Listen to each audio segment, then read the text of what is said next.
what we go through. I hope that we are looking to God, not only the source of life, but the one who can strengthen us and encourage us. And I think one of the things that the series that we are looking at for January and beginning of this year is that every day we should be looking to God. Every day we should be looking to Him for strength and for power, for hope, for encouragement, and I hope that we are doing that.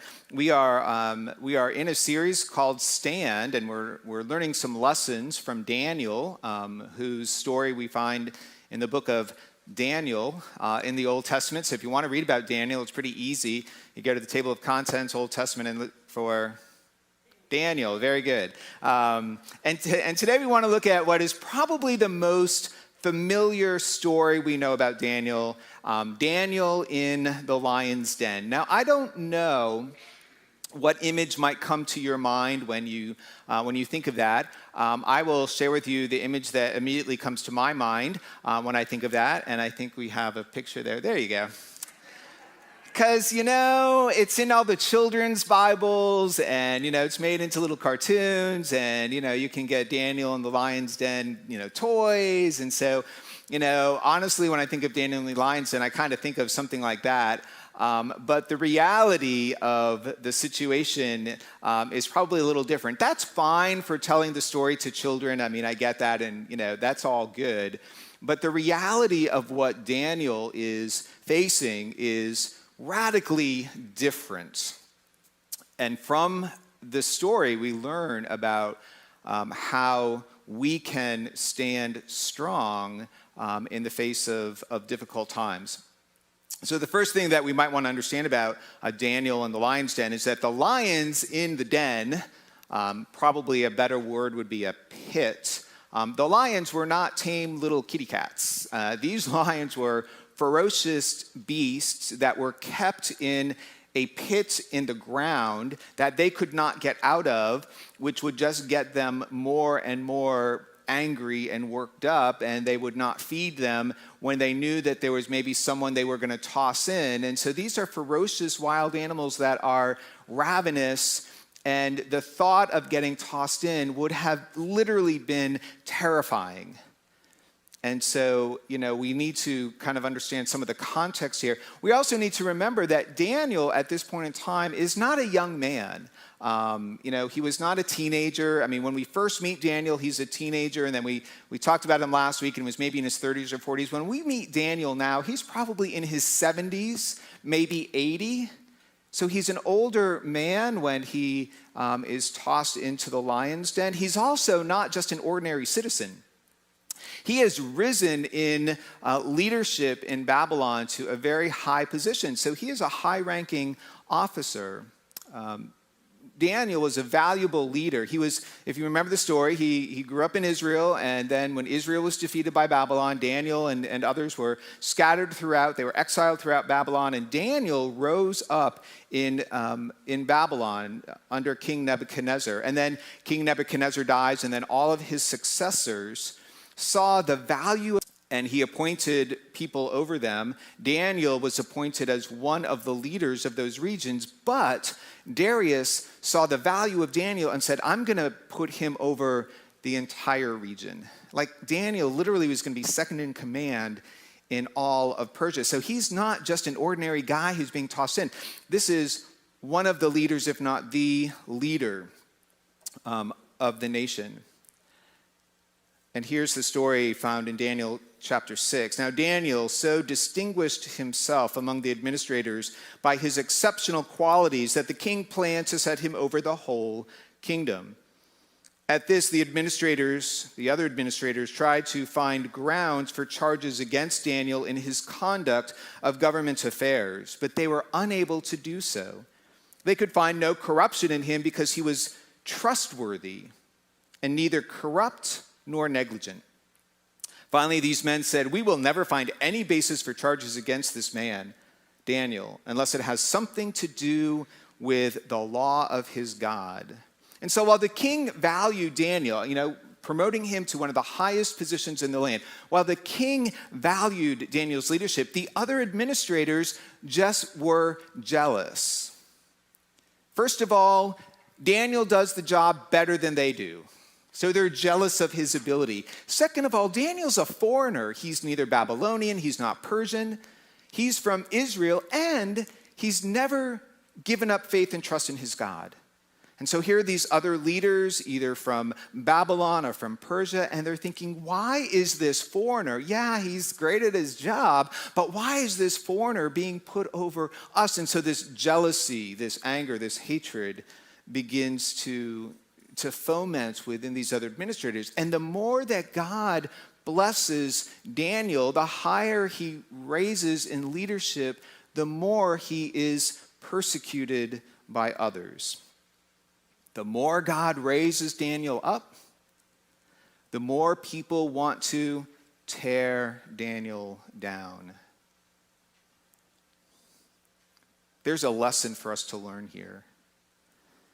We often think that if we're serving God, if we're living for God, if we're standing out or standing up, as we've talked about these last couple weeks, we often think that if we're doing that, then God's going to bless us and everything's going to go well. We have this idea that if I just will be faithful, life will be easy. The more God raises me up, the better it's going to be. But that's just not always true. And it never has been. We can go back into the Old Testament. If you're in the reading plan to read through the Bible with us through this year, I hope you are maybe doing that. We're reading through Genesis, and oftentimes the more the early Israelites, the more that they tried to do things, the more sometimes they were beaten down. Think about Moses. Moses was called by God to go and lead the people out. And every single time that God went to Moses, again and again and again, Moses said, no. And so Moses is struggling to try to get the Pharaoh to let the people go. And then finally, when the Pharaoh says, okay, go, take your people and go. And so they head into the wilderness. Was it easy for them? No. Think about David before he became the king. God was blessing David, God was honoring David, and yet David was persecuted, chased down, lied about by Saul.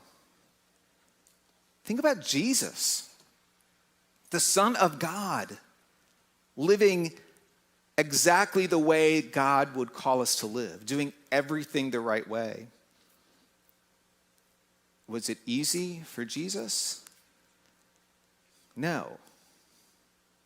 He was arrested, he was beaten, he was crucified. Think about the Apostle Paul. He finally turns his life around and he starts living for God. And did God make it easy for him? No. Paul was also persecuted, arrested, beaten, thrown in jail, shipwrecked, and finally killed for his faith.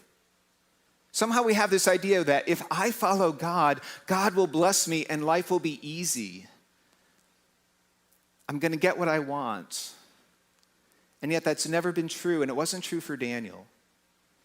God was blessing him with amazing opportunities, but the more God seemed to raise him up, the more there were people and forces in this world that were trying to tear Daniel down.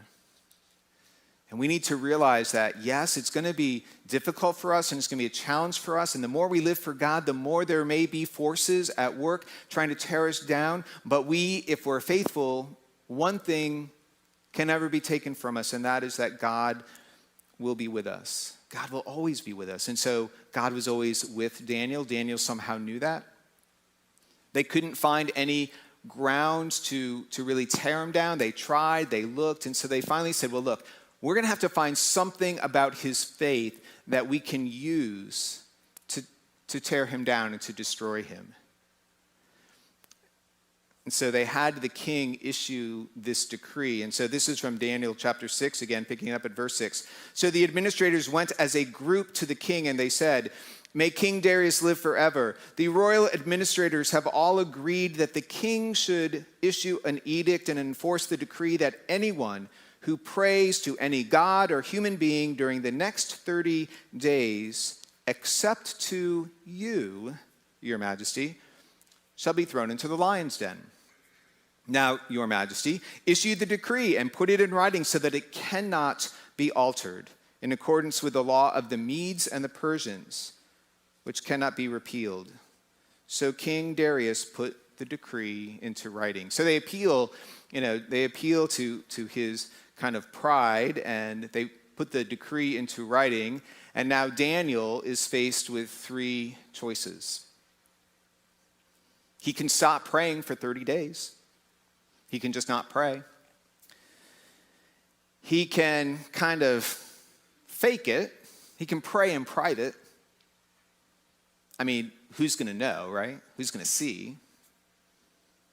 Or he can stand strong and pray as he always did. He had three choices.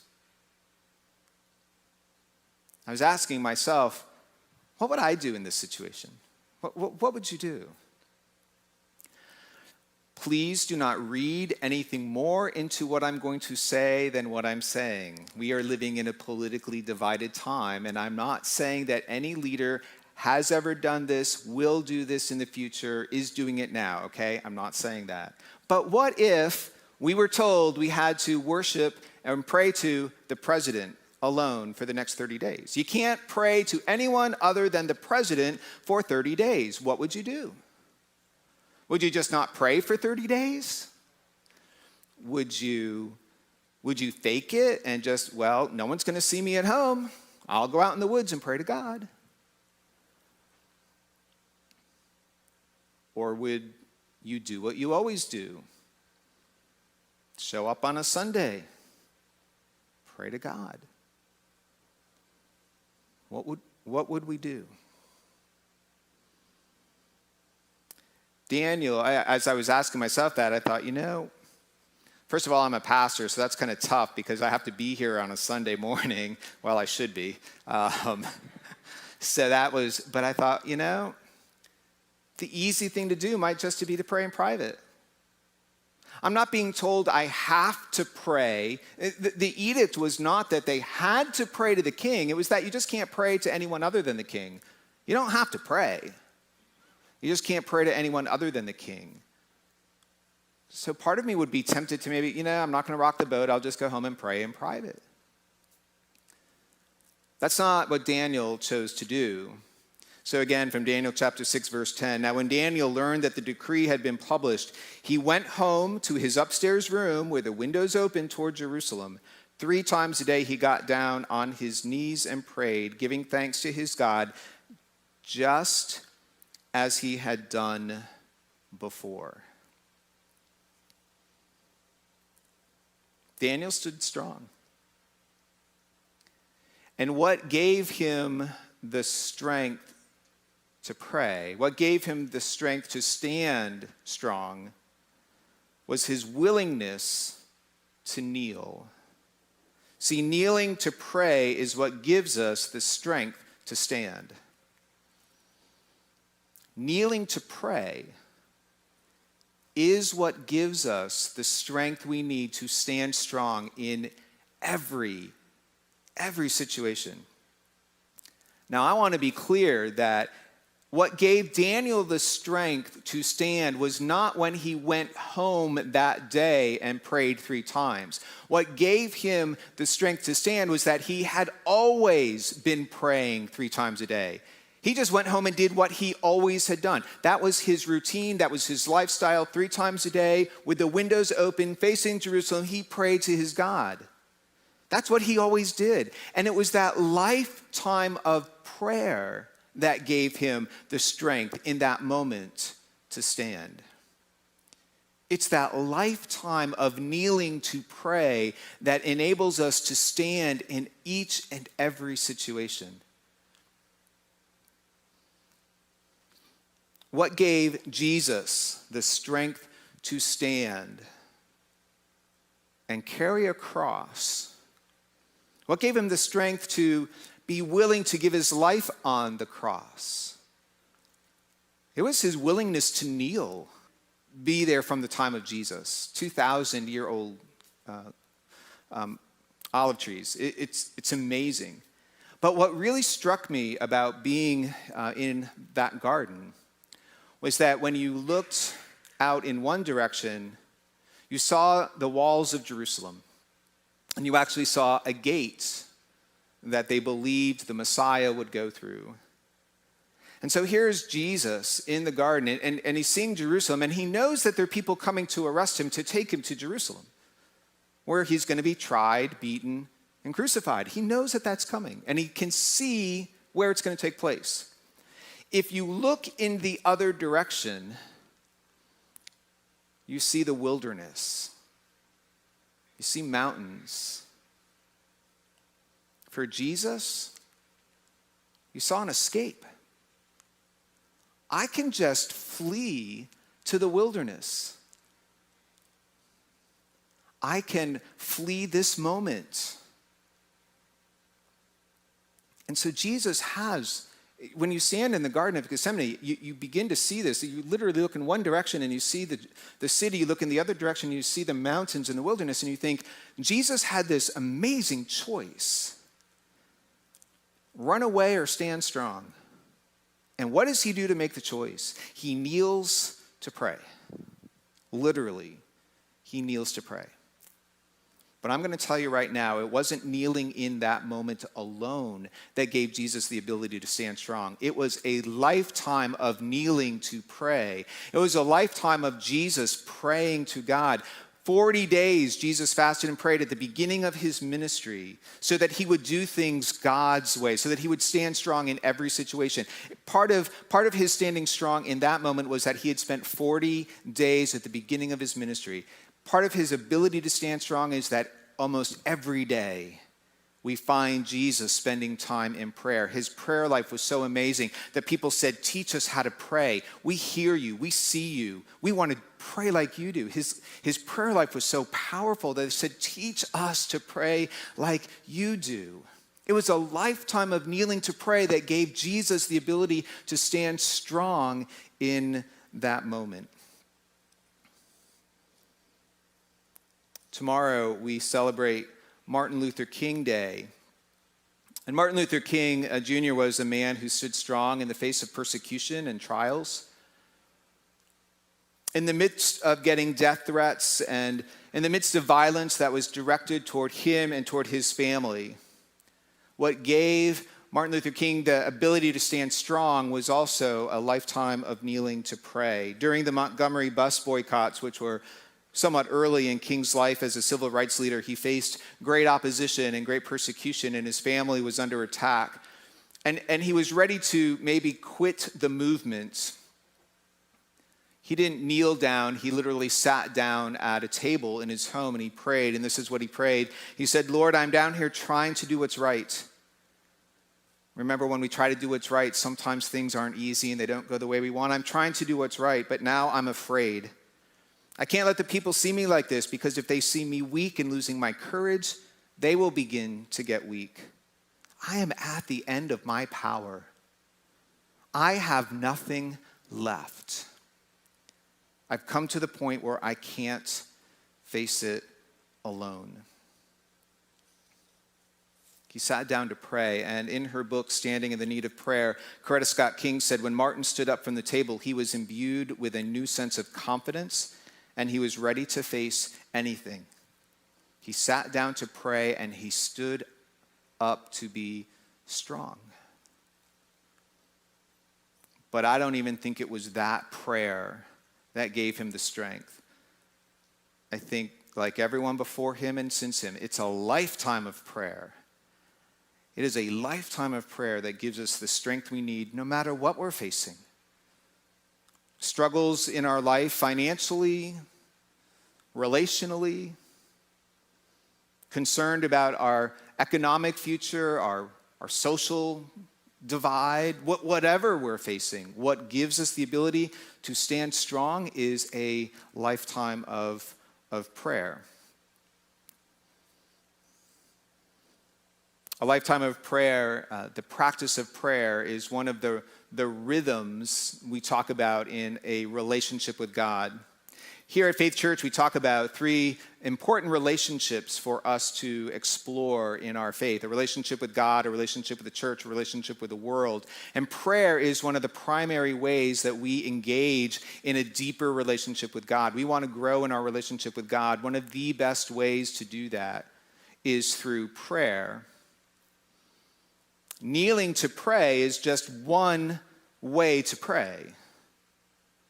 There are many other ways to pray. Prayer can be done as we walk. Prayer can be done as we sing. It can be done as we read. It can be practiced in silence. Prayer can be written in journals. It can be voiced sitting at a table. It can be turned into art. It can be shared in different ways with family and friends. If you're looking for a new or a different way to pray, one of the things I'd encourage you to do is check out the next steps. Go to the virtual bulletin and check out some of the resources we have on prayer. You can look at some teaching on prayer, and you can look at some opportunities to pray as we engage that, as we allow that conversation with God to overflow into our lives so that we can hear God say, I know you're at the end. Great, that's when my strength can speak into your life. We'll talk more about that next week. But prayer is an important way that we can stand strong in the situations that we face. In our times of prayer, we hear God telling us, look, stand strong and trust me. When we stand strong, we need to just trust God with the results. And that's hard because we want to be in control of the results. We want to know what the results are before we stand strong. Okay, God, if you're going to rescue me, then I'll stand strong. Then I'll do it. God, make sure I'm not thrown in the lion's den, and I'll go and pray 3 times a day in an open window. God, if I don't have to carry a cross, then I'll go to Jerusalem. It doesn't work that way. We have to stand strong and then trust God for the results, whatever those results might be.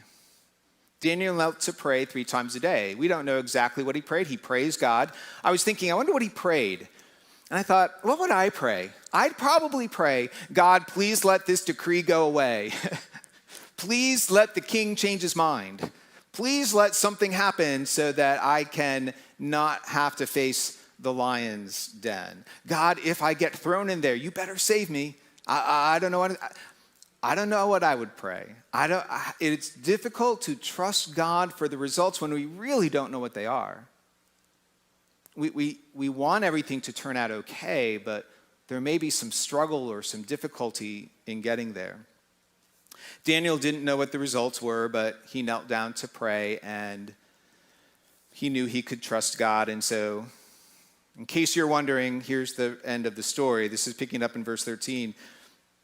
Then they said to the king, the administrators said to the king, Daniel, who is one of the exiles from Judah, pays no attention to you, your majesty, or to the decree you put into writing. He still prays 3 times a day.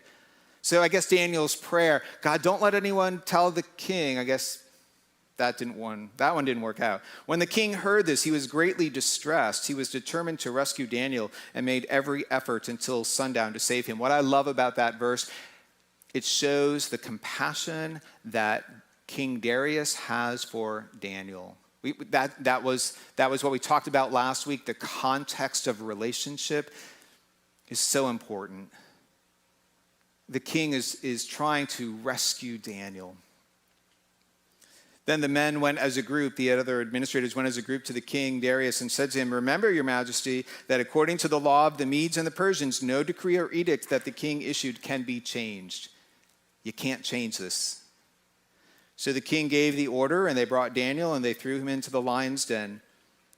The king said to Daniel, may your God, whom you serve continually, rescue you. Here's the king of Persia saying, Daniel, may your God rescue you. A stone was brought and placed over the mouth of the den, and the king sealed it with his own signet ring and the rings of his nobles, so that Daniel's situation might not be changed. Then the king returned to his palace and spent the night without eating and without any entertainment being brought to him, and he could not sleep. At the first light of dawn, the king got up and hurried to the lion's den. When he came near the den, he called to Daniel in an anguished voice, "Daniel, servant of the living God, has your God, whom you serve continually, been able to rescue you from the lions?" And Daniel answered, "May the king live forever. My God sent his angel, and he shut the mouths of the lions. They have not hurt me, because I was found innocent in his sight, nor have I ever done any wrong before you, your majesty." The king was overjoyed and gave orders to lift Daniel out of the den. And when Daniel was lifted out of the den, no wound was found on him, because he had trusted in his God. Daniel trusted in his God for the results. He didn't know what was going to happen. We don't know what happened other than he was pulled out alive. I think we all would have loved to have been there, right? How did this happen? Was there actually an angel, physically present there, standing between growling lions and a Daniel? Did the lions pass out? Did they literally try to open their mouths, but they couldn't? I think what didn't happen was Daniel didn't cuddle up with them like you do with your kitten or your puppy and go to sleep. I don't think that happened. I don't know, but I just can't picture that. But somehow, God stepped in and rescued him. Daniel didn't know what was going to happen. He trusted God for the results. Jesus left the Garden of Gethsemane. He had a pretty good idea what was going to happen. He trusted God for a resurrection. And Jesus' willingness to stand strong didn't just deliver him. It delivered all of us. Jesus stood strong and delivered all of us. So standing strong in our faith, Daniel kind of shows us it doesn't mean that everything's going to be easy, and it often means that we will face some challenges, some difficulties. Things aren't always going to work out the way that we want them to. But God will be with us. Daniel was thrown into a lion's den, a ferocious place to be, without knowing the results. He simply trusted God. What gave him the ability to trust God and stand strong? It was kneeling to pray. It was a lifetime of kneeling to pray. If we want that ability to stand strong, a lifetime of prayer can begin today. A lifetime of prayer from this moment for the rest of our lives, a lifetime of prayer can begin today. For you, for me, for us, for all of us. Would you pray with me? God, we humble our hearts. We kneel before you, asking for your strength to stand strong in the midst of the struggles that we face today. God, you know the personal situations. You know the personal struggles we have. You know the anxiety we face in our jobs, at home, in our community. You know the apprehension we may have for our future. You know the concerns we have for loved ones. You know the pain we experience with loss. God, we know today that the ability to stand strong in the midst of it all comes when we're willing to kneel to you, find our strength, our hope in you, and trust you, God, for the future. No matter what happens, through the good and the bad, the storms and the sun, God, you're with us. And if you're with us, your strength and your power is with us. What else, God, what else do we need? God, may our lifetime of prayer begin today, and may every day we seek you in moments of silence, in moments of praise, in moments of thanksgiving, in moments of confession, in moments of humility, in moments of need. God, may our kneeling to pray truly help us find the strength to stand and to always stand in Jesus' name. Amen.